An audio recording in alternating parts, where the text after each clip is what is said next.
Kembali lagi di podcast kami, Salam Nusantara. Dengan aku Alisa dan rekan aku Keisha.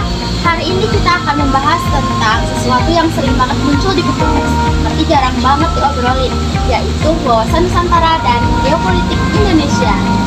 Keren banget nih ya, Kay. Kita kedatangan tamu dari berbagai perspektif. Ada Bu Asa selaku dosen hubungan internasional, ada Bapak David dari Institut Nurita, serta dua rekan mahasiswa dari program studi hukum dan ekonomi, yaitu Kak Nadia dan Kak Anggina. Halo semuanya. Hai. Gimana nih kabarnya Bapak, Ibu, dan kakak-kakak mahasiswa? Alhamdulillah baik. Kesibukannya apa nih dari Ibu, Bapak, dan kakak-kakak? Mungkin bisa dimulai dari Ibu dosen dulu. Oke, karena saya dosennya pasti gak jauh-jauh dari mengajar sih Kak. Kalau dari Bapak? Kalau dari saya instansi pemerintah pasti tentu aja ada kesibukan, tapi nggak mungkin juga kita sebut secara spesifik karena itu juga privasi. Ya. Kalau dari kakak-kakak nih, boleh dari Kak Nadia dulu. Kalau aku karena aku semester akhir ya, jadi lagi sibuk-sibuknya ngerjain skripsi. Kalau dari Kak Anggina? Kalau dari saya sih karena masih baru-baru ya semester 1, jadi project. Ya, capek banget pasti ya Kak, baru semester 1 juga. Ya. Izin dosen, singkat saja, jadi buat kita yang awam, apa hubungannya wawasan Nusantara dan geopolitik? Oke, saya bakal ngejelasin sedikit aja ya. Jadi simpelnya itu geopolitik itu cara negara memanfaatkan letak geografisnya untuk kepentingan nasional. Nah, di Indonesia wadah atau cara pandangnya itu ya tergantung wawasan Nusantaranya sendiri. Jadi bagaimana cara kita memandang si laut tersebut. Jadi kita itu memandang laut bukan sebagai pemotong jalan, tapi sebagai jembatan penghubung. Kalau dari Kak Nadia selaku mahasiswa dari jurusan hukum, gimana nih Kak tanggapannya? Kalau aku setuju ya sama ibu dosen, dan kalaupun dilihat dari kacamata hukum, ini itu soal kedaulatan ya. Jadi kita itu harus tegas kalau soal pembagian wilayah. Contohnya itu kayak kasus di Laut Natuna Utara ya, itu. Dan juga wawasan Nusantara ini tuh penting untuk kita pelajari, karena kalau semisal nih ada kejadian wilayah kita ini diklaim sama negara lain dan kita gak punya wawasan Nusantara, kita bakal bingung dong sebagai penduduknya.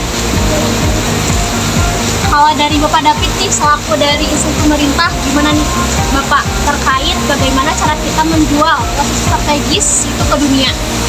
Oke, kalau dari kita ngarahinnya ke poros maritim dunia, di mana kita itu pengen bikin pelabuhan-pelabuhan besar dan konektivitas, karena kan kita tahu sendiri bahwa Indonesia ini kan berada di antara dua samudra ya, dan kita ini gak mau kalau misalnya kita tuh hanya dilewat saja oleh kapal asing. Nah, jadi kita tuh pengen juga ngerasain dan juga mendapatkan manfaat dan juga bagi masyarakat gitu sih. Bapak, saya juga setuju mengenai pernyataan Bapak yang itu. Saya juga sebagai mahasiswa ekonomi melihat potensi ini sebagai potensi logistik, karena bayangkan saja jika distribusi barang di Indonesia ini lancar karena konektivitas lautnya yang bagus, harga barang di Indonesia antara di pelosok dan di Jakarta itu akan sama. Jadi karena potensi logistik dan geopolitik ini ujung-ujungnya ya ke kemakmuran rakyat juga. Wah, menarik ya. Ada yang dari sisi aturan, ada yang dari sisi ekonomi. Buat yang terakhir, mungkin dari Ibu dan Bapak dan kakak-kakak kasih pesan singkatnya dong buat Sobat Nusantara. Mungkin dari Ibu. Dari saya dulu ya. Oke.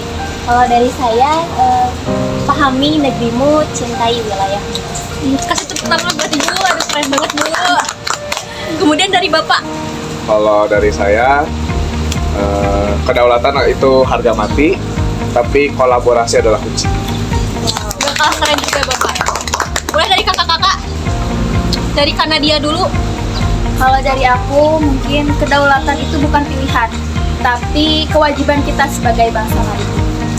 Keren banget Kak. Dari Kak Anggina. Kalau dari saya, maksimalkan potensi bangun ekonomi dari pinggiran. Keren banget diskusi kita hari ini ya, Teh Keisha. Ternyata geopolitik itu seru juga kalau dibahas secara bareng-bareng.